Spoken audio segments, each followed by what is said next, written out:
Okay, so we are continuing the past paper, that is February March 2024. We are starting with question number 3. Question number 3 part A. I swear to God ये question हमने बहुत बार करा है और ये videos के अंदर भी है, टॉपिकल में भी करवाया है, ईयरली में भी बहुत बार करवाया है। बहुत easy question with the help of a formula. ठीक है भाई, formula explain the meaning of income elasticity of demand. भाई वर्कशॉप में भी पढ़ाया था, इनकम इलास्टिसिटी ऑफ डिमांड मतलब वाईडी। तो वाईडी की डेफिनेशन और formula, and consider the extent to which a rise in income will increase the consumption of all goods and services 8 mark. तो भाई ये वाईडी के रिलेटेड सवाल है। तो ये बोल रहा है कि अगर इनकम बढ़ेगी तो क्या सारे गुड्स एंड सर्विसेज की कंजम्पशन बढ़ेगी। एक्सटेंड बोल रहा है ना, क्या अगर इनकम बढ़ेगी तो क्या सारे गुड्स एंड सर्विसेज की कंजम्पशन बढ़ेगी। सबसे पहले अगर हम लोग मार्क्स डिस्ट्रीब्यूशन की बात कर लें, अगर सबसे पहले हम लोग मार्क्स डिस्ट्रीब्यूशन की बात करें तो मार्क्स डिस्ट्रीब्यूशन में क्या आएगा। मार्क्स डिस्ट्रीब्यूशन में क्या लिखेंगे, पहले इधर सुनो जरा मेरी बात। 8 मार्क का क्वेश्चन है, 1000 बार बता चुका हूं। नॉलेज के 3 मार्क्स हैं, एनालिसिस के 3 मार्क्स हैं और इवैल्यूएशन के 2 मार्क्स हैं। अब मुझे सिर्फ इतना बता दो कि सबसे पहले आपको वाईईडी की डेफिनेशन और वाईडी का फॉर्मूला देना होगा। फिर आप इसको बताएंगे कि इनकम बढ़ेगी तो ये कह रहा है कंजम्पशन बढ़े, तो इसने स्पेसिफाई कर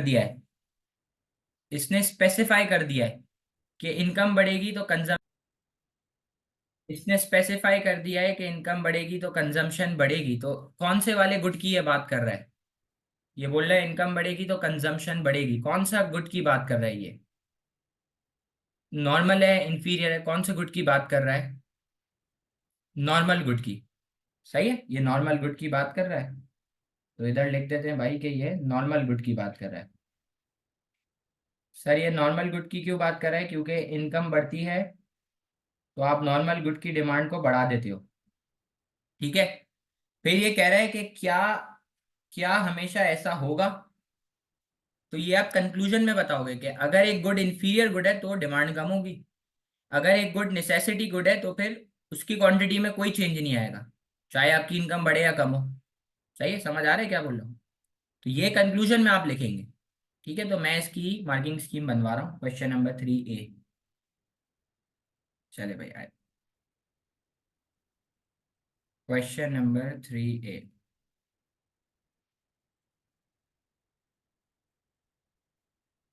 क्वेश्चन नंबर 3A, सबसे पहले आप क्या करेंगे। सबसे पहले आप डिफाइन करेंगे वाईईडी, फिर आप बताएंगे वाईईडी का फॉर्मूला। सबसे पहले आपने डिफाइन करना है कि वाईडी क्या है, उसके बाद आप बताएंगे कि वाईडी को निकालने का फॉर्मूला क्या है। तो यार वाईडी का फॉर्मूला क्या है, वाईडी का फॉर्मूला है percentage change in quantity demanded upon percentage change in income. ये है वाईडी को निकालने का फॉर्मूला। फिर आप इसको डिफाइन करोगे कि नॉर्मल गुड क्या होता है। फिर आप इसको डिफाइन करोगे कि नॉर्मल गुड क्या है। तो क्या बताओगे आप इसको, नॉर्मल गुड वो गुड होता है जो हाई क्वालिटी होता है, नॉर्मल गुड वो गुड होता है जो ब्रांडेड होता है, और नॉर्मल गुड वो गुड होता है जो एक्सपेंसिव होता है। सर नॉर्मल गुड वो गुड है जो हाई क्वालिटी है, ब्रांडेड है और एक्सपेंसिव है और लग्जरी होता है। सही है। सर कोई एग्जांपल, हाँ एग्जांपल आप दे सकते हैं एप्पल और रोलेक्स की। सर नॉर्मल गुड में क्या होता था, सर नॉर्मल गुड में क्या होता था, अगर आपकी इनकम बढ़ती थी तो आप नॉर्मल गुड की डिमांड को बढ़ा देते थे, और अगर आपकी इनकम कम होगी तो आप नॉर्मल गुड की डिमांड को कम कर देंगे। तो यार जरा कोई बच्चा देख के बताएगा इनकम और नॉर्मल गुड की क्वांटिटी के दरमियान कौन सा रिलेशनशिप फॉर्म होता हुआ दिख रहा है? Positive relation. और जब भी रिलेशन पॉजिटिव होगा तो कर्व कौन सा होगा? कर्व होगा अपवर्ड स्लोपिंग। तो आप क्या बनाएंगे? आप बनाएंगे एक upward sloping demand curve. Normal good के केस के अंदर आप बनाएंगे एक अपवर्ड स्लोपिंग डिमांड कर्व। फिर आपको एक काम की बात बताई थी कि ये बात तो लिखना लाजमी है कि जब भी वाई डी कौन सा होगा? पॉजिटिव होगा, तो वो कौन सा गुड है? वो नॉर्मल गुड है। ठीक है। तो फिर आप इसकी डायग्राम बनाएंगे और आप इसकी डायग्राम की एक्सप्लेनेशन भी देंगे। ठीक है, आप डायग्राम बनाएंगे और आप डायग्राम की एक्सप्लेनेशन देंगे। सही। अब मैं डायग्राम बना रहा हूं आपके सामने, आप गौर करिएगा। सबसे पहले तो दो एक्सिस बना दी। एक एक्सिस के ऊपर लिख दिया इनकम, और इनकम को रिप्रेजेंट करते हैं वाई से। एक एक्सिस के ऊपर लिख दिया इनकम, और इनकम को वाई से रिप्रेजेंट करते हैं। ठीक है। फिर क्या करेंगे? एक सेकंड, एक सेकंड, एक सेकंड। चलो, सबसे पहले हमने दो एक्सिस बनानी है। ठीक है। एक ऊपर वाली एक्सिस के ऊपर लिख दिया इनकम। ठीक है। नीचे वाली एक्सिस पे क्या लिखेंगे? नीचे वाली एक्सिस के ऊपर लिखेंगे quantity of normal good. Sir, ऊपर वाली एक्सिस के ऊपर लिखेंगे इनकम, नीचे वाली एक्सिस के ऊपर लिखेंगे क्वांटिटी ऑफ नॉर्मल गुड। ठीक है। सही है। ऊपर वाली एक्सिस के ऊपर लिख दिया इनकम, और नीचे वाली एक्सिस के ऊपर मैंने लिख दिया क्वांटिटी ऑफ नॉर्मल गुड्स। ठीक है। अब जरा आपने बोला इनकम और क्वांटिटी के दरमियान पॉजिटिव रिलेशन है, तो ओरिजिन से थोड़ा सा ऊपर मैं एक स्ट्रेट कर्व बना दूंगा, अपवर्ड स्लोपिंग कर्व बना दूंगा। इस कर्व का नाम है डिमांड कर्व। ठीक है। फिर क्या करूंगा? फिर मैं एक इनकम और एक क्वांटिटी मार्क कर दी। इधर लिख दिया इनकम वाई, इधर लिख दिया पॉइंट ए, इधर लिख दिया क्वांटिटी क्यू। अब बताओ, इनकम बढ़ेगी तो आप डिमांड बढ़ाओगे नॉर्मल गुड की ना भाई। जब पैसा आएगा तो तुम लग्जरी के ऊपर खर्चा करोगे। तो आप देखें, जैसे ही इनकम बढ़ रही है तो आप नॉर्मल गुड की डिमांड को बढ़ा रहे हैं। जैसे इनकम बढ़ी है तो आप नॉर्मल गुड की डिमांड को बढ़ा रहे हैं, जिसकी वजह से मूवमेंट हो रही है ए से बी के ऊपर। राइट। बस यहां तक आपको 6 मार्क मिल गए जब आपने ये डायग्राम और उसको एक्सप्लेन कर दिया।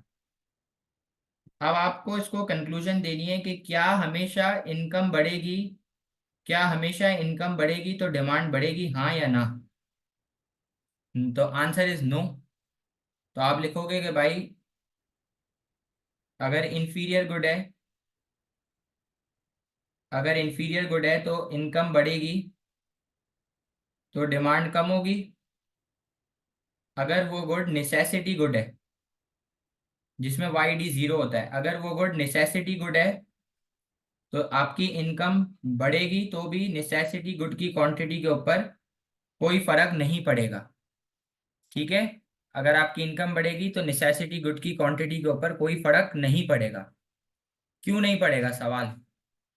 तो उसकी वजह मैंने आपको बता दी कि इंफीरियर गुड लो क्वालिटी होता है इसके मुकाबले में, नॉट ब्रांडेड है, ये सब चीज़ें। ठीक है। और क्या बताओगे इसको? ठीक है। फिर आप लिखोगे, आखिरी लाइन लिख दोगे, consumers adjust their spending habits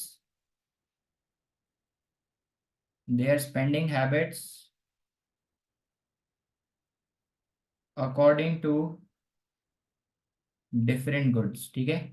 consumer अपनी स्पेंडिंग हैबिट्स को चेंज करता रहता है डिफरेंट गुड्स के हिसाब से। Same answer is written in the file which I have send on the group. ठीक है, जिसके अंदर बहुत सारे आंसर्स लिखे हुए हैं। सही है। ओके, तो ये पार्ट ए बिल्कुल क्लियर होगा सबको। जो पीछे रह गया वो प्लीज स्क्रीनशॉट ले ले। पार्ट ए बिल्कुल क्लियर है। अच्छा, कुछ बच्चों का मुझे मैसेज आया था कि क्या सर मैं सारे आंसर्स लिख के करूं? भाई एक पास पेपर पूरा विद सेक्शन ए और सेक्शन बी आप पूरा एक लिख के सॉल्व कर लो। उसके बाद बाकी पास पेपर्स की आप ऐसे मार्किंग स्कीम बना लो। राइट। ओके। अच्छा, एक और काम की बात बता दूं आपको कि केस स्टडी 4-5 लिख के प्रैक्टिस कर लो। उसके बाद केस स्टडी भी प्रैक्टिस करने की जरूरत नहीं है, उसको सिर्फ पढ़ लो और उसके आंसर पॉइंटर बना के लिख लेना। This is the best way, और इससे आपका टाइम भी बच जाएगा। राइट। ओके, अब मैं पार्ट बी की तरफ जा रहा हूँ। पार्ट बी भी बहुत आसान है, 1000 बार रिपीट हो चुका है। बस पार्ट बी में वर्डिंग चेंज हो गई है, ठीक है। स्क्रीनशॉट ले लें भाई, जो भी पीछे रह गया है।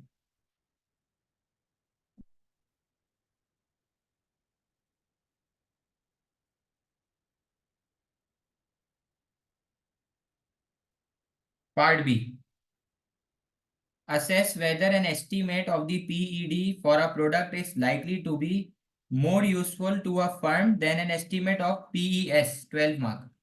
भाई सवाल क्या कह रहा है? सवाल कह रहा है कि क्या पीईडी या फिर वाई या फिर पीईएस, दोनों में से क्या चीज ज्यादा यूजफुल है। तो यार आपको एक टॉपिक कराया था, usefulness of PED to a producer. तो आपको जब पढ़ाया था तब तब भी आपको ये बात बताई थी कि पेपर में प्रोड्यूसर लिखा हुआ आ सकता है, पेपर में चॉकलेट मैन्युफैक्चरर, पेपर के अंदर ट्रेन कंपनी। जो जो सवाल कराए मैं उन सबकी वर्डिंग याद दिला रहा हूँ। तो यार ये सवाल किसका है? ये सवाल किसका है? ये सवाल किस टॉपिक का है? This question is of usefulness of PED versus usefulness of PES. ठीक है, इससे पहले भी ये सवाल रिपीट हो चुका है, ये आपको याद दिला दूंगा भाई। अच्छा, जरा मुझे कोई बच्चा मार्क्स डिस्ट्रीब्यूशन बता दे तो। 12 मार्क की कैसे है? जैसे कि 8 मार्क की है 332, तो 12 की कैसे होगी भाई? 12 की भी तो जरा बता दो। 12 की मार्क्स डिस्ट्रीब्यूशन बताएगा कोई बच्चा प्लीज? इतनी बार सिखा चुका हूँ। 12 की होगी नॉलेज के 4 मार्क्स, एनालिसिस के 4 मार्क्स और इवैल्यूएशन के 4 मार्क्स, राइट। अच्छा, अब मुझे जरा ये बात बता दें, इस बात का जवाब दें अब मुझे आप लोग कि सर ए पार्ट तो वाईडी का है, तो हमें नॉलेज के मार्क लेने के लिए क्या क्या करना पड़ेगा? अगर सवाल होता ए पार्ट पीईडी का, अज्यूम कर लेते हैं कि सवाल था ए पार्ट पीईडी का, तो क्या हमें पी बी वाले पार्ट में डेफिनेशन फिर पीईडी की देनी होती? The answer is no. जब आप ए पार्ट में दे चुके हो तो बी पार्ट में रिपीट नहीं करनी। लेकिन इस वाले सवाल का पार्ट ए वाईडी का है और पार्ट बी जो है वो पीईडी पीईएस का है, तो सब कुछ समझाना पड़ेगा भाई। पीईडी क्या है, फॉर्मूला क्या है, इलास्टिक क्या है, इनइलास्टिक क्या है, पीईएस क्या है, फॉर्मूला क्या है, इलास्टिक क्या है, इनइलास्टिक क्या है, फिर यूजफुलनेस बताऊंगा, फिर कंक्लूजन की तरफ जाऊंगा, ठीक है। तो कोई टेंशन लेने वाली बात नहीं, अभी मैं पूरा करा दूंगा तो एक तरीके से आपका पीईडी पीईएस रिवाइज हो जाएगा। क्वेश्चन नंबर 3 पार्ट बी आ जाए।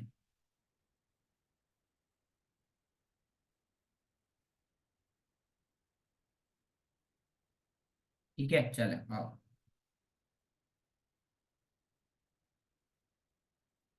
यार अगर आप डेफिनेशन मतलब समझा नहीं मैं, अगर if we give the definition तो मार्क भाई, सीआई में नेगेटिव मार्किंग नहीं है, रेलिवेंट काउंट नहीं होता, काट देगा वो बस, और कुछ भी नहीं करेगा।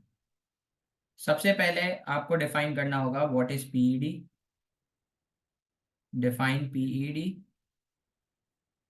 Plus formula. सर पीईडी क्या बताता है भाई? पीईडी मेजर करता है रिस्पॉन्सिवनेस कि प्राइस की चेंज की वजह से क्वांटिटी डिमांड में कितना चेंज आया। तो पीईडी की डेफिनेशन, उसका फॉर्मूला लिख दोगे, percentage change in quantity demand upon percentage change in price, ठीक है। फिर क्या बताओगे? इलास्टिक डिमांड क्या होती है और इन इलास्टिक डिमांड क्या होती है। फिर आप इसको बताएंगे कि इलास्टिक डिमांड क्या होती है और इसको आप बताएंगे कि इन इलास्टिक डिमांड क्या होती है, ठीक है। ज़रा मुझे बताओ भाई, इलास्टिक डिमांड क्या है? तो इलास्टिक डिमांड के अंदर पीईडी ग्रेटर देन 1 होता है। इलास्टिक डिमांड के अंदर सब्सटीट्यूट ज़्यादा होते हैं। बस 2-3 लाइन की डेफिनेशन। इलास्टिक डिमांड में सब्सटीट्यूट ज़्यादा होते हैं, तो लोगों के पास स्विच होने के ऑप्शन ज़्यादा हैं। और हर वो प्रोडक्ट जिसकी डिमांड इलास्टिक होती है वो होता है लग्जरी। लग्जरी बोले तो वांट। बस that's it for definition. Sir in elastic demand में पीईडी होता है less than 1। Sir in elastic में सब्सटीट्यूट्स कम होते हैं। सर इन इलास्टिक में सब्सटीट्यूट्स कम होते हैं। और सर इन इलास्टिक डिमांड में प्रोडक्ट होता है नेसेसिटी, ठीक है, इन इलास्टिक डिमांड में प्रोडक्ट कौन सा होता है? इन इलास्टिक में प्रोडक्ट होता है नेसेसिटी, राइट? सही लिखा है मैंने। बस ये हो गई। अब आप इसको बताओ कि यार पीईडी कैसे यूजफुल है प्रोड्यूसर के लिए। तो इधर मैं आपके लिए हेडिंग लिख रहा हूँ, usefulness of PED to a firm, firm यानी कि producer, usefulness of PED to a producer. तो मुझे सिर्फ इतना बता दो, प्रोड्यूसर का एम क्या होता है? प्रोड्यूसर का एम होता है टोटल रेवेन्यू को मैक्सिमाइज करना। प्रोड्यूसर का एम है टोटल रेवेन्यू को मैक्सिमाइज करना। पीईडी के थ्रू वो क्या पता करेगा? पीईडी के थ्रू वो आइडेंटिफाई करेगा इलास्टिसिटी। पीईडी के थ्रू प्रोड्यूसर क्या करेगा? पीईडी के थ्रू प्रोड्यूसर आइडेंटिफाई करेगा इलास्टिसिटी, और उसके हिसाब से प्राइसिंग स्ट्रेटेजी सेट करेगा। तो इधर लिख दो, सेट प्राइसिंग स्ट्रेटेजी अकॉर्डिंगली, उसके हिसाब से प्राइसिंग स्ट्रेटेजी सेट करेगा। अगर प्रोड्यूसर को पता चल गया है, प्रोड्यूसर को पता है भाई डिमांड या तो प्रोडक्ट की इलास्टिक हो सकती है, या तो डिमांड प्रोडक्ट की क्या हो सकती है? इनइलास्टिक हो सकती है। ठीक है, तो अभी आपको नॉलेज में हमने इसको बताया प्रोड्यू के भाई पीईडी अगर डिमांड इलास्टिक है तो इलास्टिक में सब्स्टिट्यूट ज़्यादा है, लोगों के पास ऑप्शन ज़्यादा है, लोग फौरन से स्विच मार सकते हैं। तो सर अगर डिमांड इलास्टिक है, प्रोड्यूसर को पता चल चुका है, तो अगर उसको अपने रेवेन्यू को बढ़ाना है तो वो क्या करे? प्राइस को बढ़ाए या कम करे? बढ़ाएगा तो लोग भाग जाएंगे। तो प्राइस को क्या करना है? प्राइस को क्या करना है? प्राइस को कम करना है, राइट? ऐसा ही है। तो आपने बोला सर अगर डिमांड इलास्टिक है तो प्रोड्यूसर प्राइस को थोड़े से कम करेगा, लोग फॉरेन से स्विच होंगे तो क्वांटिटी डिमांड ज़्यादा से बढ़ जाएगी और टोटल रेवेन्यू बढ़ जाएगा। तो आपने बोला सर अगर डिमांड इलास्टिक है तो आप प्राइस को थोड़े से कम करेंगे, क्वांटिटी ज़्यादा से बढ़ेगी, टोटल रेवेन्यू बढ़ जाएगा। अगर डिमांड इन इलास्टिक है तो इन इलास्टिक में प्रोड्यूसर प्राइस को ज़्यादा से बढ़ाएगा, क्वांटिटी थोड़े से कम होगी क्योंकि लोगों की नज़र में सब्सटीट्यूट्स नहीं है, ऑप्शन कम है, लोग स्विच नहीं मारेंगे। तो इन इलास्टिक में प्राइस को ज़्यादा से बढ़ाओ, क्वांटिटी थोड़े से कम होगी, टोटल रेवेन्यू बढ़ जाएगा। सही है, ये तो एक तरीका हो गया। सर दूसरा तरीका क्या है? दूसरा तरीका है कि प्रोड्यूसर प्रोड्यूसर कर सकता है, दूसरा तरीका जो है वो ये है कि प्रोड्यूसर कर ले प्राइस डिस्क्रिमिनेशन। सर दूसरा तरीका क्या है? दूसरा तरीका है भाई कि प्रोड्यूसर करे प्राइस डिस्क्रिमिनेशन। तो भाई आप सबने बिजनेस स्टडीज का पेपर दिया, आप सबको पता है प्राइस डिस्क्रिमिनेशन का क्या मतलब है। प्राइस डिस्क्रिमिनेशन का क्या मतलब होता है? Charging different prices, charging different prices to different customer, to different customers for same product. आप डिफरेंट प्रोडक्ट के लिए, डिफरेंट सेम प्रोडक्ट के लिए अलग अलग प्राइस चार्ज करते हो, जैसे नॉलेज नहीं होती, ठीक है? फिर आपको दो ग्राफ बनाने, एक आप बनाओगे इलास्टिक का ग्राफ और एक बनाओगे इन इलास्टिक का। तो यार इलास्टिक डिमांड में कौन सा कर्व होता है और इन इलास्टिक में कौन सा होता है? इलास्टिक में फ्लैटर, इन इलास्टिक में स्टीप। तो देखिए मैं डायग्राम बना रहा हूँ। सबसे पहले तो दो एक्सिस बना दी, ठीक है, और लेबलिंग कर दो। सबसे पहले दो एक्सिस बनाओ और लेबलिंग करो। ऊपर आ जाएगा प्राइस और नीचे आ जाएगा क्वांटिटी डिमांडेड, ठीक है? सर डिमांड कर्व डाउनवर्ड है लेकिन फ्लैटर बनेगा, तो ये मैंने फ्लैटर कर्व बना दिया और इसको लिख दिया डिमांड कर्व। अब कुछ भी नहीं करा मैंने, ये मैंने एक प्राइस, ये मैंने, आप देखें मैंने एक प्राइस और एक क्वांटिटी मार्क कर दी। इधर लिख दिया प्राइस पी, इधर लिख दिया पॉइंट ए, इधर लिख दिया क्वांटिटी क्यू। सही करा है भाई? यहाँ तक देखें जरा।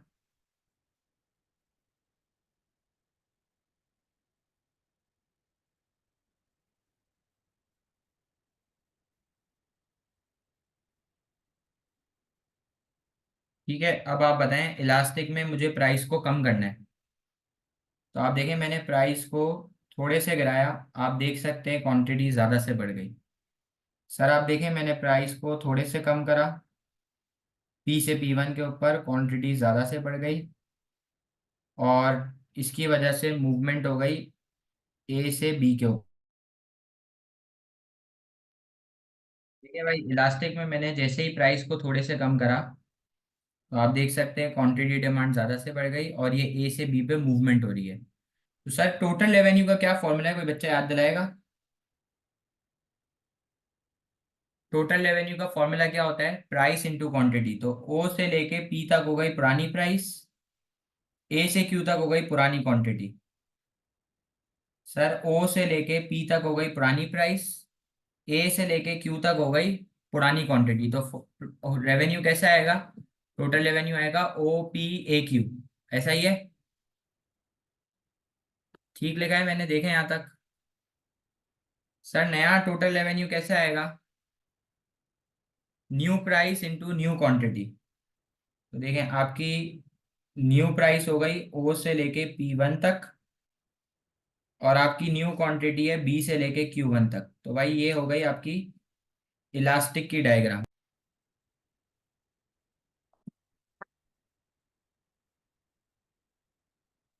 तो भाई नया टोटल रेवेन्यू का एरिया कैसे आएगा? ये ओ से लेके पी वन तक हो गई न्यू प्राइस, बी से लेके क्यू वन तक हो गई न्यू क्वांटिटी। तो ये टोटल रेवेन्यू आपका बढ़ गया, ठीक है। सही है, यहाँ तक अगर सबको क्लियर है तो मुझे बता दें, फिर आगे चलते हैं।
एक सेकंड रुकना।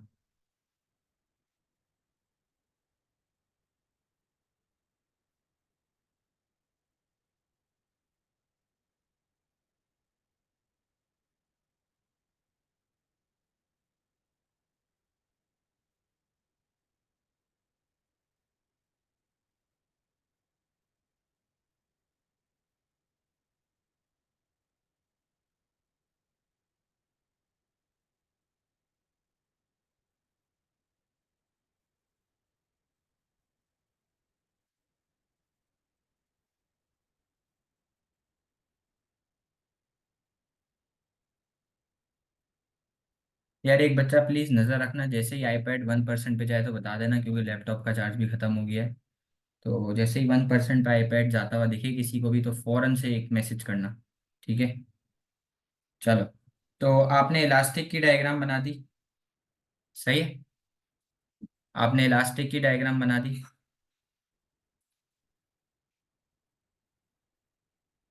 ठीक है भाई, यहाँ तक सब साथ हैं। अच्छा, अब मुझे एक और डायग्राम बनानी है जिसमें मैं स्टीप कर्व बनाऊंगा। तो देखो, सबसे पहले तो दो एक्सेस बनाई, ठीक है। सबसे पहले दो एक्सेस बनाई और लेबलिंग कर दी। ऊपर लिख दिया प्राइस और नीचे लिख दिया क्वांटिटी डिमांडेड। ठीक है, ये लेबलिंग हो गई आपकी। ऊपर प्राइस, नीचे क्वांटिटी डिमांडेड। हर डिमांड कर्व डाउनवर्ड है, लेकिन इस बार जो कर्व बनेगा वो स्टीप बनेगा। तो ये मैंने स्टीप कर्व बना दिया, देख लो भाई जरा। ये मैंने स्टीप स्टीप कर्व बना दिया, और कुछ भी नहीं करा इसके बाद। मैंने ये एक प्राइस और एक क्वांटिटी मार्क कर दी, और इधर लिख दिया प्राइस पी, इधर लिख दिया पॉइंट है, इधर लिख दिया क्वांटिटी क्यू। ठीक है। अब प्राइस ज्यादा से बढ़ेगी, क्वांटिटी थोड़े से कम होगी। क्यों? क्योंकि इन इलास्टिक में सब्सटीट्यूट्स कम है, लोगों के पास ऑप्शन कम है, लोग स्विच नहीं हो सकते। ठीक है, और इसकी वजह से मूवमेंट हो गई ए से बी के ऊपर। इसकी वजह से मूवमेंट हो गई ए से बी के ऊपर। ठीक है,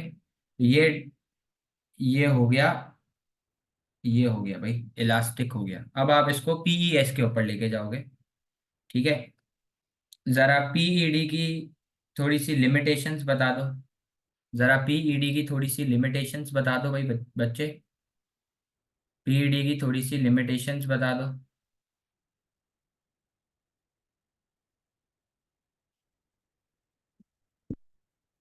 पीईडी की थोड़ी सी लिमिटेशन इधर लिख रहा हूँ।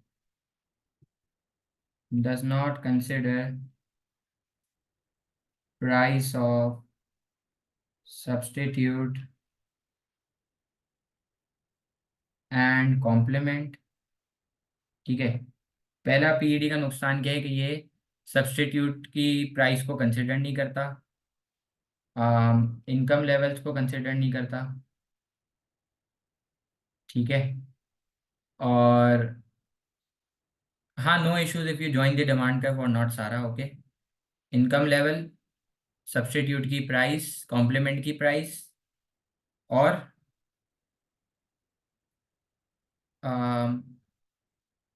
कॉस्ट की चेंजेस को भी ये, कॉस्ट की चेंजेस को भी ये नहीं करता। ठीक है, बस ये हो गया। अब आओ पीईएस पे चलते हैं, पीईएस पे। ठीक है, अब आप इसको क्या बताएंगे? अब आप इसको बताएंगे define PES plus formula. Sir PES की डेफिनेशन क्या है कि प्राइस की चेंज की वजह से क्वांटिटी सप्लाइड में कितना चेंज आया। आप फॉर्मूला लिखेंगे percentage change in quantity supplied upon percentage change in price. ठीक है, फिर आप इसको बताओ कि इलास्टिक सप्लाई और इन इलास्टिक सप्लाई में क्या फ़र्क है। फिर आप इसको क्या बताओगे? फिर आप इसको बताओगे कि इलास्टिक सप्लाई और इन इलास्टिक सप्लाई में क्या फ़र्क है। फिर आप इसको ये बताओगे इलास्टिक और इन इलास्टिक में क्या फ़र्क है, ज़रा बताओ। इलास्टिक में आंसर ग्रेटर देन वन होगा, इलास्टिक सप्लाई में मोर रिसोर्सेज अवेलेबल होती हैं। हर वो प्रोडक्ट जिसकी सप्लाई इलास्टिक होती है उसमें ज़्यादा रिसोर्सेज अवेलेबल होती हैं, और प्रोडक्ट भी रेडीली अवेलेबल होता है, जैसे कि मोबाइल फ़ोन की आपको पढ़ाते वक्त मिसाल दी थी। ठीक है, हर वो प्रोडक्ट जिसकी सप्लाई इन इलास्टिक है उसका आंसर लेस देन वन आएगा, और लेस रिसोर्सेज अवेलेबल होंगी। तो सर जब इलास्टिक में प्रोडक्ट रेडीली अवेलेबल होता है तो इन इलास्टिक में प्रोडक्ट क्या होगा?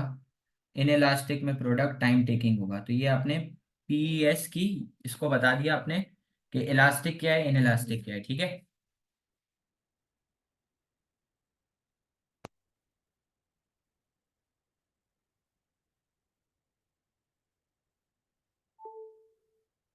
ठीक है, लगा दिया भाई, लगा दिया। सही है। अच्छा, अब आप इसको क्या बताओगे? अब आप इसको बताओगे, अब आप इसको बताओगे यूजफुलनेस।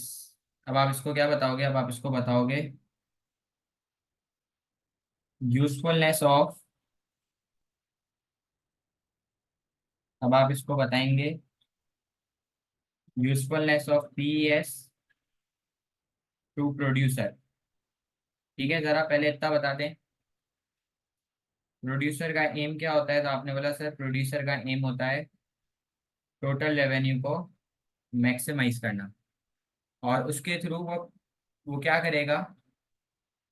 वो पीईएस के थ्रू क्या करेगा? वो पीईएस के थ्रू भी आइडेंटिफाई करेगा इलास्टिसिटी। सर प्रोड्यूसर क्या करेगा? प्रोड्यूसर पीईएस के थ्रू भी आइडेंटिफाई करेगा इलास्टिसिटी, और उसके हिसाब से क्या सेट करेगा? सेट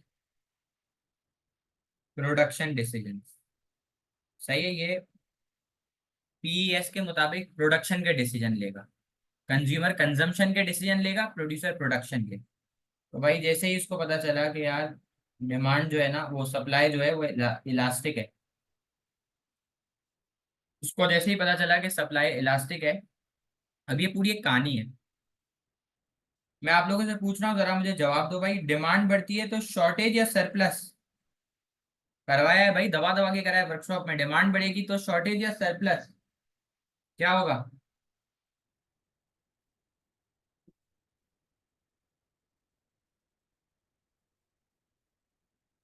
डिमांड बढ़ेगी तो शॉर्टेज होगी, और शॉर्टेज होगी तो प्राइस बढ़ जाएगी।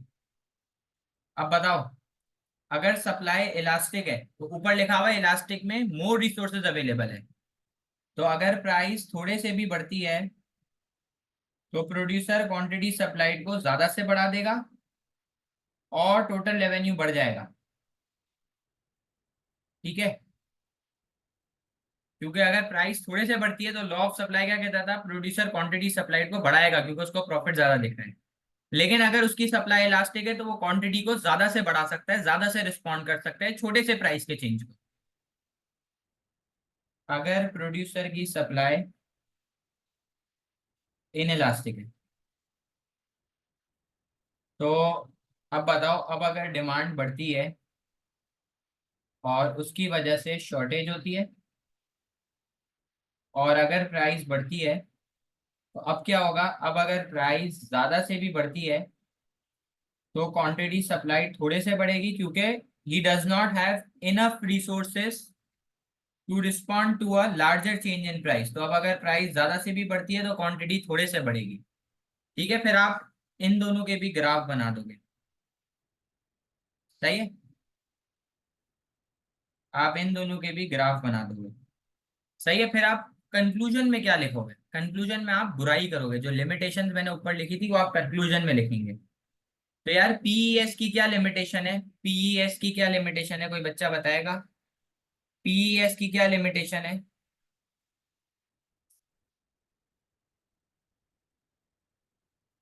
पहली पहली है, पहली लिमिटेशन लिख रहा हूं, potential to invest in spare capacity, कि भाई आपके पास इतने पैसे हैं कि आप इन्वेस्टमेंट करके अपनी प्रोडक्शन को, अपनी कैपेसिटी को बढ़ा सको। दूसरा, नेचर ऑफ प्रोडक्ट, कि भाई प्रोडक्ट पेरिशेबल तो नहीं है, पेरिशेबल है कौन सा है, नेचर ऑफ प्रोडक्ट देखोगे। सही, और क्या देख सकते हो, outsource, outsource to other firms, outsource to,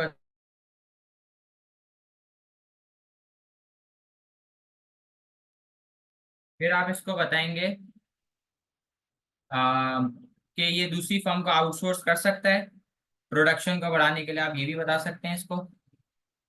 ठीक है, सही है।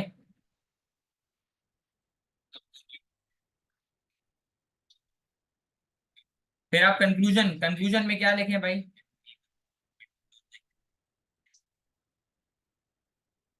कंक्लूजन में क्या लिखेंगे,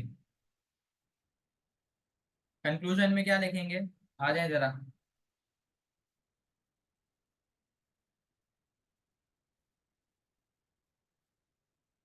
कंक्लूजन में क्या लिखेंगे, डिसएडवांटेजेस ऑफ इलास्टिसिटी, ये जो ऊपर पॉइंट लिखे ना आप ये लिखेंगे। ठीक है, आप लिखेंगे PED is more useful than PES as prices are in control of producer, as prices are in control of producer, so he can change the prices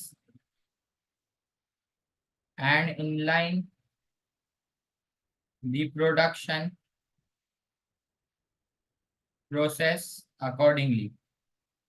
ठीक है, ये लिखेंगे आप, उसके बाद आप इसको लिखेंगे however पीडी का ये नुकसान है। ठीक है, तो आपको क्वेश्चन नंबर 3 अगर आपको क्लियर है बिल्कुल तो आप मुझे चैट बॉक्स पे एक जवाब दे दें, then you guys can go, I will just share this PDF on the WhatsApp group once the class ends. Thank you.